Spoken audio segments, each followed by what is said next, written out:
Hey guys, welcome back to Auto Repair, guys. Our mission here at the garage is to save you guys as much money as we can. That's why we make these absolutely free videos, guys.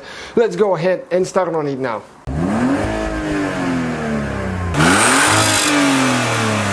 Welcome back to the channel, guys. Today we will show you how to remove and replace ignition coil on Mazda CX-7. Stay with us and we'll show you how to do that. If you have a code related to ignition coil, let's say 351 all the way to 354, I think 0351, 0352, it's most likely ignition coil, and the last digit of the code is the number of the cylinder.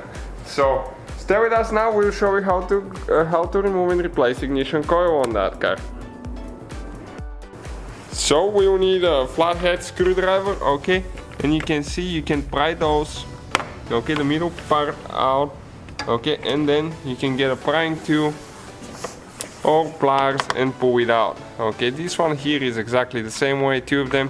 Some models might have different ones, people break them and then install different ones too, so you never know what kind of clips you get.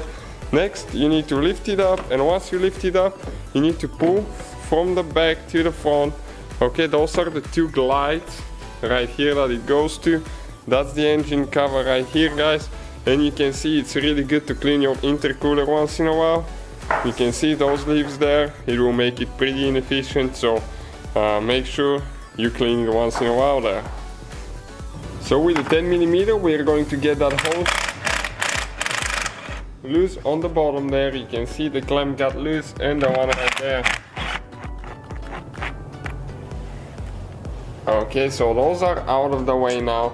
Also, we'll need to go ahead and disconnect that little one here as well with pliers. You won't be able to do it by hand. Okay, the one right here, and now you pull it out.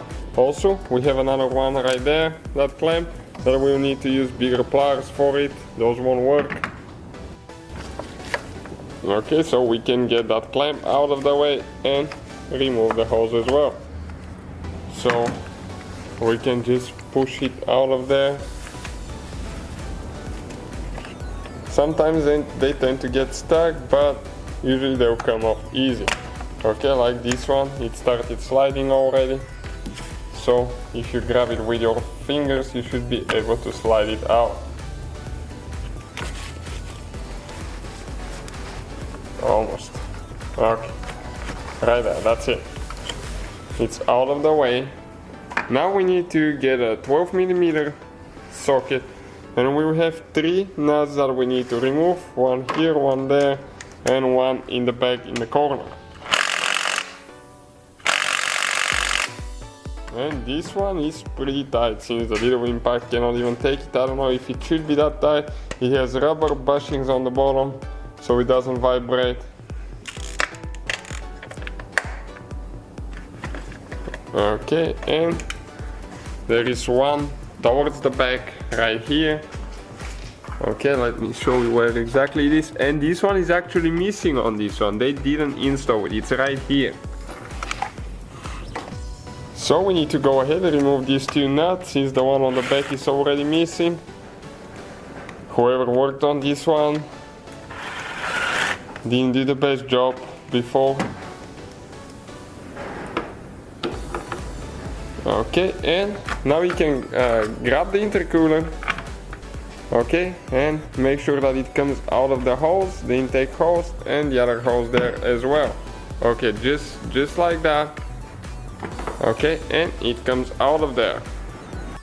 In our case, the third one is not working, so we're going to remove and replace this one with a 8mm socket. You need to remove that bolt that holds the ignition coil. You need to disconnect the wire by pressing down here and pull, okay, towards the back, okay, and you grab the ignition coil and pull it out.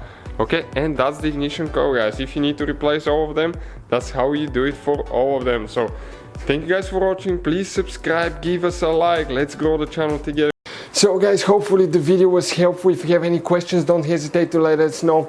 Now check out our YouTube channels, guys. We have more than 19,000 free repair videos that can save you thousands of dollars in future repairs. That's why we make these absolutely free videos. Hopefully the video will be helpful.